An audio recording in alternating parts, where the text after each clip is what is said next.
Hello again. We got a special show today for Veterans Day, celebrating veterans for sure here in the United States, but really the idea of people who've been of service and the value for them in business and entrepreneurship anywhere in the world. My name is Bill Gallagher. I'm a scaling coach, and I'm host of this show, the Scaling Up Business Podcast. Our show comes to you every week.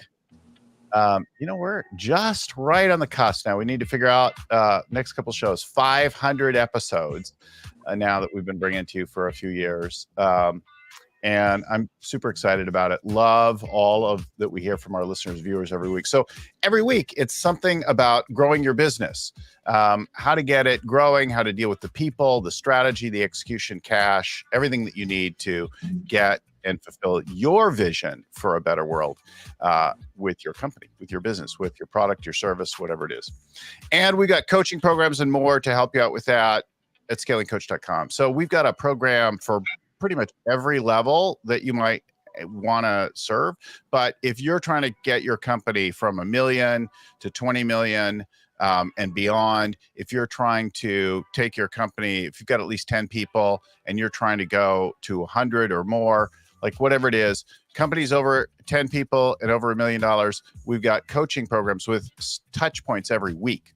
So you got peers, mentors, accountability coaches, lessons, guest speakers, like all kinds of stuff and more in our Growth Navigator program. And that program meets every week online and then twice a year in person.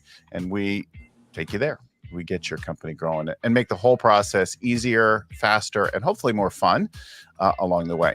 It's a surprisingly affordable program. So check it out, scalingcoach.com/navigator, or you can just go to scalingcoach.com, find the big old button right there. All right, I'm joined now by Betsy, Dustin, and Jason. They're all veteran entrepreneurs who are running business, and we're talking today about the value of entrepreneurship, why you should work with them, fund them, partner, source from them, work for them, hire them, the whole world of that. So we thought we'd bring on a few in honor of Veterans Day that is this weekend. Tomorrow, actually, I think. Is it Friday or Saturday is the day? I should know since we're doing this show. I think observance is tomorrow, Friday, but it's actually Saturday. It's actually Saturday. Yeah, that's what I thought. So You're anyway, close. that's You're close, Bill. You're enough. Close.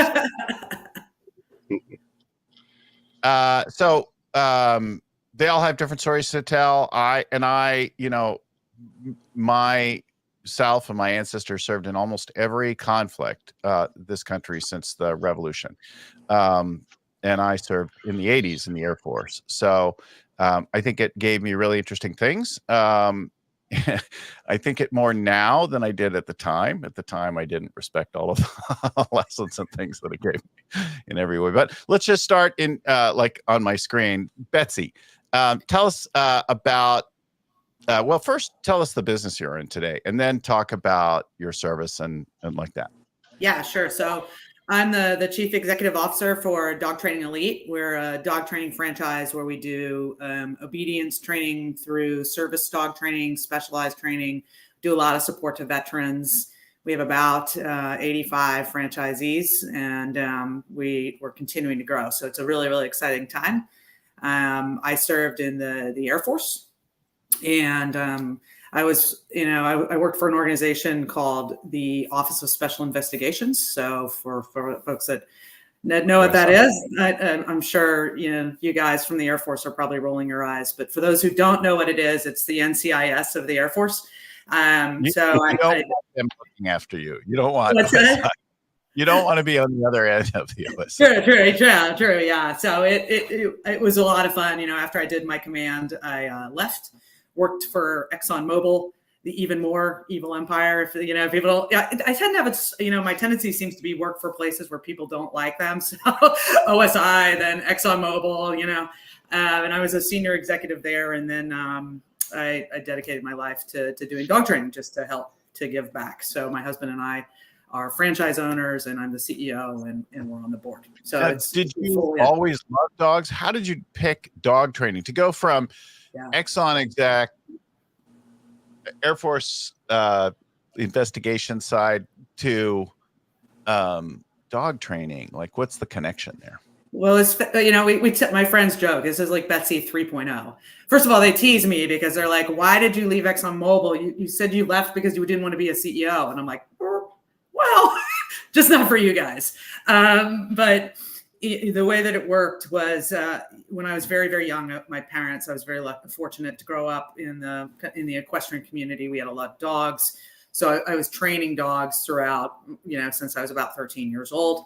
But my husband and I, we just, ExxonMobil and the military, tough lives, not to say entrepreneurship isn't, but we really wanted something that, that was our own. And I'm sure the other, all you guys as veterans can appreciate it. It's one of those deals where, you want to work for yourself and you want to give back to the community. So we just started looking for franchises to buy, and we came across Dog Training Elite and just fell in love with the model and the community service and the fact that they were promoting veterans. So it was just kismet, and we couldn't be happier. What do you value about your military experience? What do you think you got from that eventually that you rely on today? Well, the good side, I won't cover the bad side, but the good side, and I would put it down to a couple of really key points. Number one is problem solving, right? So, you're in a situation in the military, you don't always have the right, especially when you're deployed, and you have to figure out how to get through the issue. So problem solving, the kind of work ethic and loyalty required to your team and making things happen together.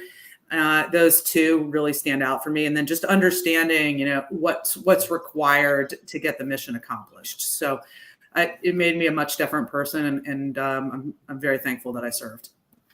Mm-hmm, mm-hmm. Yeah, interesting. Yeah, I think that like we work together for a mission. We're not just individuals doing whatever we feel like doing. I think no matter what the level of service, what role you play, you go through some kind of initial training, and in that training, one of the key fundamental things is marching. Right. Like, and then like shifting your identity. And I can remember viscerally, like a feeling, there's a moment where you're all kind of doing different things. And then there's a moment where you feel and hear the heel strike and it all comes together. Like, and you can sense, oh, we're more powerful together. Like, it's cool. Yeah, it's a super, super good point. And the dog training thing for me too was a really good fit because my tours in Iraq and Afghanistan weren't the easiest. OSI, we did a lot of counterterrorism and counter-espionage stuff. So, it fit in nicely with that core piece for us. And I have a dog. He's a service dog. His name is Maynard. And, he's kind of entertaining, to say it lightly, but he's really changed my life. So I can give that, because that's back to your marching analogy, right? Because when he and I are in lockstep too, it's pretty phenomenal what we can achieve. So yeah, it's a cool business. It's a cool, like when you see and sense what we can do together is more powerful when you can see how to work with other people. It's a pretty cool thing. Yeah, 100%. Jason, also Air Force. Morning. Stay with the Air Force. Yes. We got 3 Air Force vets here, Dustin. Sorry. You're overwhelmed. It's funny though. In the past shows, I've had retired Admiral Sandy Winnefeld on. I've had lead solo pilot for the Blue Angels. I've had Navy SEALs commander. I've had a lot of Navy and a little bit of Army guys on, but not a lot of Air Force. So we're making up for it today. Jason, tell us about your business and then the military background that led you to this place. Well, I'm a franchise owner of Shuck and Shack Oyster Bar. We currently have 19 locations nationwide. My wife and I were one of the first ones to open our location back in 2015. We specialize in fresh local oysters, seafood, kind of that beach vibe. Compared to what else is on the market, it's you don't see many fast casual type seafood, and that's the niche that we fall into. We opened our location in 15. I retired from the Air Force after 21 years. In 2012, after doing a couple civilian sector type things, worked with the SBA for a little bit, worked at the College of William and Mary, and one day my wife came home and said, "Let's move to the beach," and this is where we're at now. I like your wife. Bill, yeah. So she's even if we're broke, we're by the beach, and we kind of live that like, hey, if we're broke, by the beach is better than where we're from up north in the snow. So it's been good for us. In my 21 years, I started in logistics. I did 3 years with the Air Force Honor Guard in DC. So we talk about that lockstep. So I did 3 years of super intense marching together, funeral details, White House ceremonies, that kind of perfection. Moved on from there until seven years in recruiting service, where I recruited both high schoolers, doctors, nurses, pilots, everything under the sun, and then was a program manager. And then I got picked up by a Air Force general to be an enlisted aide by no reason of my culinary experience or background, because I had none of that at all. It's just we kind of clicked as far as an enlisted person and a general. He said, I want you to be my enlisted aide, and ended up going to culinary school and working right with him in his house and his daily duties. Did that till he retired, about 3 years. And then went into acquisitions, where we did $1 million to $1 billion contracts and negotiations for the Air Force. And once I left that position, there was no way I wanted to deal with the federal acquisition regulation or anything detail oriented at all. So I'm like, Oyster Bar is right up our alley. Let's go. So it sounds like the Oyster Bar, it drew a little bit on the background. You felt comfortable enough from the cooking school, but it was a whole different tempo for a different stage of life. Right. My last duty station was in Langley, Virginia, right near Virginia Beach, a little bit north of there. And we were foodies already. We really got into the culture of oysters, what they did for the environment, everything from, us eating them, of course, until that, it's a really great resource. That's good for your body. It's great for the environment. So we really attached onto that. So that was back when we weren't even thinking restaurant. And then fast forward to looking on Craigslist that said, own your own oyster bar. And I said, no one looks on Craigslist for jobs anymore. And it was even fishier back then. I'm like, this can't be real. But we jumped in the car and did a little secret shopper type vacation down to the first location of Carolina Beach, and said, wow, I could really see us, jumping into this. And at that time, as a military veteran, I was kind of looking at the next step. Franchises were, on our radar, whether it be an oil change or a Subway or a food or a dog training. There were so many out there. It was overwhelming. And this one was an unknown, probably a risk taker. At that time, we were the first location. So we were kind of crazy to say, let's follow these guys that just opened this oyster bar that has just started franchising. But, at that point, we had nothing to lose. Like I said, the goal was to be broke by the beach. I knew I could have done that for sure. But in the end, 8 years later, we're successful by the beach. Maybe we'll be broke by the beach 5 more years down the road. But right now, it's been great. What do you say is the value of the military background? That experience, what's that done for you? The background for me, the initial experience, to follow instructions, whether it's someone, verbalizing it to you, or later in life following an operating instruction or a technical order or a directive. That was really easy for me to say, hey, franchise, they had these directives and training manuals, and it was real easy for me to say, this is the way it has to be done. There's another way. And now that we've been in 8 years, I can vocalize that to our leadership of, hey, I think there's another way to do that. And in the military, we've all got to that point where we can talk to leadership and say, I don't know, we've been doing it this way, but maybe this is a better route to go. So I've seen both sides on the franchise of shut up and color versus, hey, I'm an experienced owner now. I think there's a different approach that we can do to all be more successful. Yeah, it's an interesting thing that, like, just the simple discipline of follow some instructions, don't try to reinvent everything, don't try to do your own thing is valuable. Of course, there's also a time when that doesn't make sense, especially in a dynamic environment, in conflict, when there's an emergency, right? Sometimes when you've done your checklist, and that ain't working, then you need to look outside the box. It's for sure my back. I own a bar, so pretty much that kind of, not in the battle mentality, but gas leaks happen, bar fights break out. Like, you have to be able to, there's medical situations that have happened in our business that we've had to step in and be like, hey, this is not a problem. Don't stress out. Look around, assess the situation, and move forward. And when that happens, the customers look at us like, wow, you really knew how to handle that. And not that it happens all the time, but I feel confident that, we do handle it well. And I've also instructed our staff on how to go with that approach. And they're not even military background at all. Most of them aren't, but I've kind of shown them like, hey, we can approach every situation, good or bad, and have a great outcome and learn from it or not learn from it. But in the end, let's just get through it first and then we assess it later and take some corrective actions. Now, you say you don't have a lot of military background staff. When you get someone with that background, what do you look for or not for? Like, what are the pros and cons of that? What are you inspecting for? We get a lot of transitional. So they're kind of like, I'm in a Marine community. They're separating. They want to do anything but, be told what to do. But they're very easy to instruct on, hey, this is our menu. It's real simple. Or here's bartending. We also hire a lot of military spouses. We're one of the only employers that recognize that, hey, I know that you may get transferred 2 or 3 years down the road.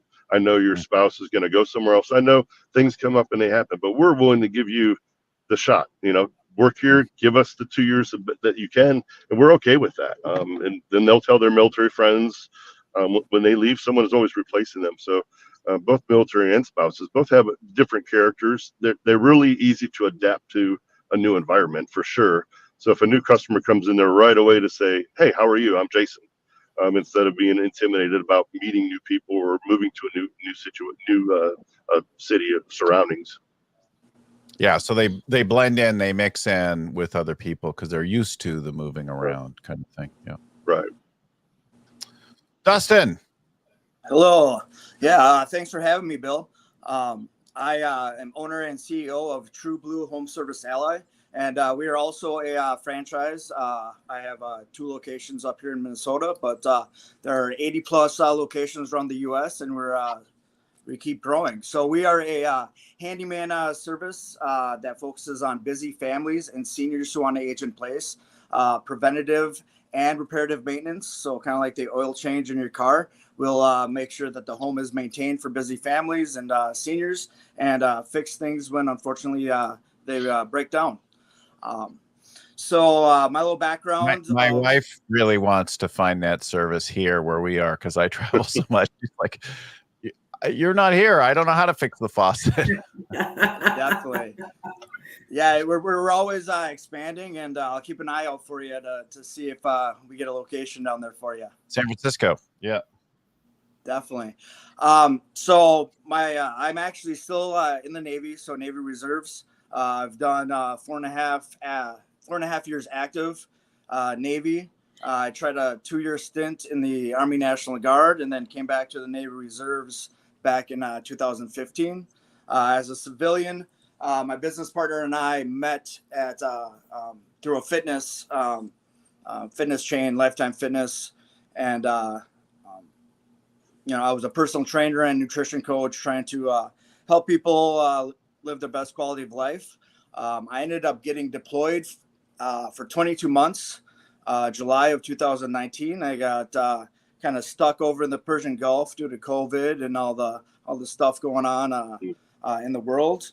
And I came back 22 months afterwards. And as if coming back post-pandemic wasn't crazy enough, I decided to buy 2 handyman franchises. So we've been up and running since then. And just been taking one day at a time and keeping the grind alive.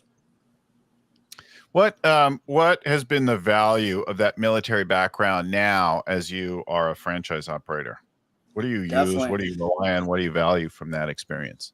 Yeah, I think resiliency is a huge thing. Being an entrepreneur and starting a new business, whether it be franchise or not, especially in the home care. A lot of my technicians, which I hire, I think that the 95% of the technicians that I've hired have some sort of military background. So that's definitely something that I look for. But being able to critically think their way through a problem, and I might not have done this before, I might not know the solution, but I'm going to figure it out. Whether it be one of my technicians figuring out or critically thinking their way through an issue in the home, or myself figuring out how do we pivot and move forward with an issue that I'm having with whatever is coming up that day. Mm-hmm. And do you hire many folks with background? Do you hire veterans? Yes, I think the majority of my technicians are some sort of a veteran, and I'm not sure if I objectively look for that, but it just seems like I'm hiring veterans. So Marines, Army. I haven't had any Air Force people yet, but I think military attracts military people, and we have that mission-based sense of, all right, we know the mission, we know what to do, and let us carry on about our day. Mm-hmm. Let me ask you two things. I'll prompt you real quick, and then, I don't know, show something, give you a minute to think about it. But what are your assumptions when hiring or working with veterans? What do you assume or take for granted? And what are you curious about or want to check for, like a concern or an interest, right? What do you assume and what are you curious about? When I think about my military experience, I remember like a real contrast between capable people, but also a not insignificant amount of mediocrity. Like people who would just like do whatever and dial it in and be like, yeah, nobody's looking, and don't let anybody catch you. And the vast majority that I meet in leadership positions and entrepreneurship are of a whole different caliber. Like these are like really high level, high performing, caring, passionate, intelligent people. But it wasn't everyone I met. So when I meet someone in the military, I assume that they know how, whether they will or not, to work together. And I assume that they know something about following a procedure, having some respect for some order, design to thing. But I question which camp they're in. Are they quality? Do they have personal rigor, or are they going to try to get away with things? And I guess that's kind of universal human. So and we'll go back around, and anybody could just chime in if you've got something to share on this. I'll just make a quick comment because you hit on it just that as an OSI agent, right? Like, so an OSI agent and then the commander, I did figure out when I joined the military, it was all about, all the things we just talked about: dedication, loyalty, integrity, all of those things. But I learned very quickly that the military it's a segment of the population, right? A third are going to be questionable, then there's going to be a mediocre third, and there's going to be a top third. So I find myself when we're selling franchises to potential military people, I definitely question, try to interrogate which one in the camp, like you said, they are, because if you get the top of the military, you get the best in the world, right? The folks that really went out and they've got that integrity platform that we're looking for and that problem solving capability. So for me, I find myself, my husband and my staff are always making fun of me, not, hey, listen, we don't need to interrogate this person, right? You don't need to advise them of their rights. But, when I went to ExxonMobil, it was a little bit different type of person that worked there. So I find myself just recognizing that it's just another portion of society, but some of the best ones are the best in the world. So we find the right ones, and they've done really well in our business. So we're excited about that. Yeah, it's interesting how, and I think also conflict changes things. Like if you serve in peacetime or relative peacetime, or are away from a conflict, the work ethic and stuff can be a little different than if you're right in something, right where the pressure is different. People kind of step up and.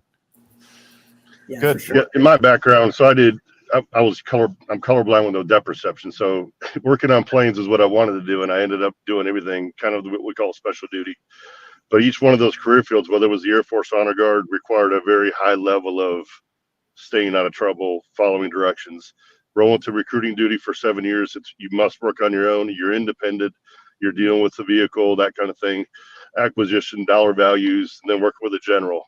So I was always in a career field where it was kind of always on the people that stepped out or stepped above and had that. But when I look at ourselves as employers, we're always given, 30 people in a command or in a squadron, and you have to deal with everybody. You can't just fire people. And I've learned that in our restaurant, that, I can work with anybody. I can probably take someone and figure out how to make them fit in my restaurant. But now that I'm not in the military, I don't have to. So firing somebody that for the first time was kind of like, wow, that was pretty easy to let somebody go. But I've always been, hey, you got to work with these folks. They're in the military, they're in the Air Force. That's what you're given. Make the best of it. And then there's that bottom third that it's just maybe not for them.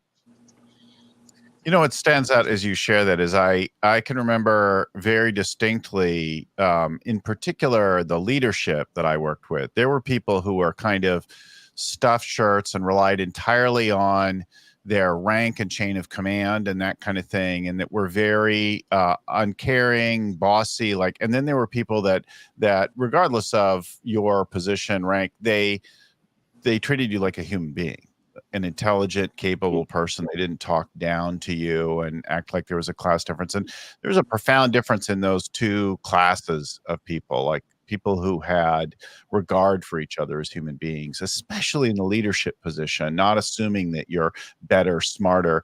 And probably in that case, there's one lieutenant colonel that I'm thinking of in particular, who's an academy guy. And I just think he probably was deeply insecure. And the way he swaggered around and was demeaning to people. And I think he thought he was acting like a tough guy, but he probably wasn't the top of his class. Yeah, it's funny, because we didn't wear, in my organization, we didn't wear uniforms, right? So we would have civilians, we would have officers, and we have enlisted agents. And so that kind of changed. I mean, my last role was as the commander, but we all, we wouldn't really acknowledge, we did not ever acknowledge anybody's rank just because of that exact issue. Because, we might be investigating a colonel or a general or whatever, right. and it might be an enlisted agent. So I was, it's funny that you say that, because my husband, he was in the Army and he was an Apache pilot, and he's like, he constantly talking about bad commanders he had. And he's like, this guy was terrible. And I was lucky, because we were like, it didn't matter. We had to pretty much get along with everybody to get the information that we needed. And we needed everybody to respect us. So I'm a little bit immune to that, but I've heard a lot about it from my husband. He's like, oh, it's terrible. But I didn't actually have that. So I was like, well, also if you travel, if you serve in different places, if you're on the road, if you spending time doing duty alongside other branches of service, other units, that kind of thing, you're going to see a bigger cross section than if you're just in one unit, one place for a lot of time. It's funny. Some of my siblings spent time in the Army, and one of them did a lot of travel and moving around, and the other was kind of just at one base at one hospital the whole time. And the perspective is definitely different between. Yeah, and it's interesting because kind of commenting on Jason made a really, really good noteworthy comment about, hey, look, I know you're only going to be here for 3 years. And back to your earlier question, I was just reflecting on it about some of the things that we get concerned about. I don't know about Jason and Dustin, but the military folks I know, they're like, all right, I've been here for 3 years. It's time to go. And, if you end up owning a franchise, it's not a 3-year plan, right? It can be, but we're signing franchise agreements for 10 years and hopefully continuing to grow. So I do sometimes question a little bit about, hey, are you dedicated to this, right? It's not a 3 and go. It's it's going to be something you're going to need to be committed to for the entire length of your business, right? Mm-hmm. I'd like to talk about hindsight and what advice you would give your younger self, or you would give other veteran entrepreneurs or people considering that. Before we do that, let me remind our folks that we've got coaching for every level of business. But in particular, if you're between 1 and 20 million, if you have at least 10 people on your team now, and you're trying to grow and you have some ambition for your business, we've got a coaching program that's great for you. It meets every week online and twice a year in person. you're in a cohort. You've got other entrepreneurs just like you from different businesses and different places working alongside you. You've got accountability coach. You've got teachers who have experience, who've grown businesses to hundreds of millions of dollars and more. And that program super, super affordable. And we start new groups every month in that. So scalingcoach.com/navigator is the program. You'll find out about our growth navigator there. I suggest you go look at that. If that sounds like that's a fit for you, if you are in that size and you have some ambition, scalingcoach.com/navigator, and you'd like to get going. It's not for the startup, right? But once you've gotten off the floor and you're trying to scale up, that's our jam. So advice for your younger self or for other entrepreneurs, what could you look back and share as wisdom, as experience, as things you would do over, or things that you did well but are worth noting where you got lucky or relied on something that was smart? I think I've done a lot of different things in my life, a few different deployments, always restarting my life, trying something new. Always feel like I might be behind the ball because I'm the older veteran in college or older person starting a business. But, I think it takes a while to learn what your passions are, and to always think that you can always make that change to a better life or better quality, and take the risk, because I would rather have risked everything and succeeded than to live my life wondering what would have happened if I didn't make that risk. And there's always time to take that step and make that change if need be. So it's a significant thing, right? When you're in the military or a large organization, there's a whole infrastructure. There's departments, there's funding, there's a brand name behind you. But then you go off on your own, and even if you're a franchise, like you're looking in the mirror at the person you got to rely on. Jason, what do you think about? I'm sorry, just on that note, like to kind of capture what Dustin was saying, that the other piece to it is that I've found is sometimes because when we're in the military, there tends to be an endless budget, right? You're like, it's a different mentality. It's sort of spend what you've been given. So the advice I would give folks is, it's not that mentality, right? It's a much different way. You have to look at and understand your return on your investment. Are you making money off your marketing ads versus, okay, probably Dustin and Jason had, $1 million or something to go spend on whatever they were doing, logistics or you name it. Well, that it doesn't necessarily apply when you're running your business. So learn some business stuff, learn how to do ROI, learn how to kind of market and advertise, and et cetera, et cetera. It's funny. I've coached a few former Navy SEALs as entrepreneurs, and they have a lot of rigor and innovation and creativity and extraordinary teamwork. But they, talking about the events after September 11th, they were told, just go get whatever you want. Just go, kid up. Yeah. So are we. Yeah. So yeah. Yeah. And I think that you never have that in business, right? Never, ever. I had a business some years ago, and I raised $500,000, and I, from different sources, and I was making some progress on it. And in a panel one day, somebody said, well, what would you have done if you had raised 5 million and started, differently? And I said, well, I would have made the same mistakes, but with in a much bigger way and with better furniture. Perfect. You have to make some mistakes. You have to learn some things along the way, and there's no predicting what that's going to be. Right, Jason? Any advice or thoughts? Any hindsight for you? Well, we all spent that. You make two decisions. You join, and then when do you get out? Those are the two big decisions when you join, and then you re-enlist throughout your career. And if you leave before retiring, you're told not to. If you stay in, it's a mistake, and you just go through all that. So that leap of faith, I joined at 17, so I just kind of was a kid for 8 years of just going through, seeing the world and doing it. So I really wasn't paying attention to where Jason at 50 would be.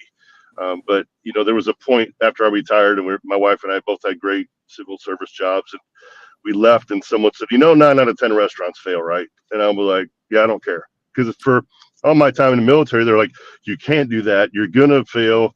You got to stick with us. You got to do it together. And then for once I looked at my boss at a very high, not a military, but a civilian. And I was just like, I'm going to do it anyway. And it felt really good. It felt empowering to say, yeah, it may not work, but this is what I want to do at this point in my life. And, for those 20 years in the Air Force, I just kind of did what we're supposed to do. And I think that's why I changed around so many times at cross training. I would get bored in a certain field and go somewhere else. And my son's in the Air Force, and he's in, a nuclear type job where he's going to be there doing that 20 years. And I think I would have gotten impatient after about 8. So I'm fortunate I was able to bounce around, but not everybody can do that. But I think having that willingness to like, hey, it's not for me. It's okay to get out, or I'm going to stay until retire, and then just adapt that all towards your whole entire life of I'm going to open this business, and I would just say, make sure you love what you do. That's it. I always loved the Air Force. There was no doubt in my mind, especially during recruiting. I'm in touch with a lot of people that I recruited. I talk great about all the branches to this day. I would encourage, it's a different world. It's a different, I joined during Desert Storm. It's been different things after 9/11. It's different right now. But I still have a passion for those that serve, and I'll always support them, and I always encourage someone to do the duty of service. It's the highest thing you can do for our country right now. I'm a little older. I served in the 80s. And I spent time in Central America and other places in the world. And it is an interesting thing to look back on. But I remember very clearly thinking about the Marines, the Air Force, the Army, and the Navy. And I've always, and for whatever reason, I didn't consider the Coast Guard. And it's probably for the best, because if I had joined the Coast Guard, I probably would still be there. I just love being on the water, right? And I'm a sailor and that kind of thing.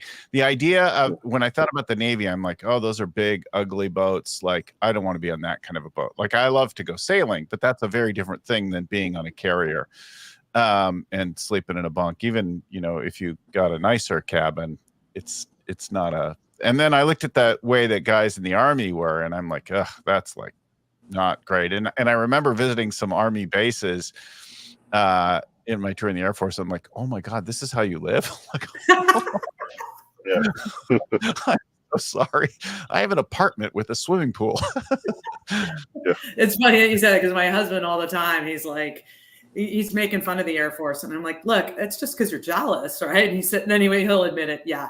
I'm jealous, because he would go to some of the bases. He'd be like, "Oh yeah, you guys have it right." So yeah, there's a big difference in some of the the quality of life there for some. But I've met great people and respect all of them. Let's give a shout out to some of your businesses. One I think has some titles for us to throw up as we run out of time here, and just shout out dogtrainingelite.com.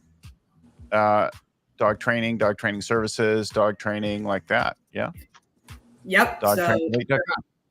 Yep. That's it. We do all from basic obedience to protection to advanced service work. And that's who we are. So getting big and loving every minute of it. Awesome. And then Shuck and Shack location. We're right here in Surf City. We're the Napa Valley of oysters on the East Coast. We've specialized in 8 to 10 varieties. Come in and get some raw oysters, steamed, char grilled, fried. Come and see us. Fun. All right. And then True Blue Ally, Edina, Prior Lake.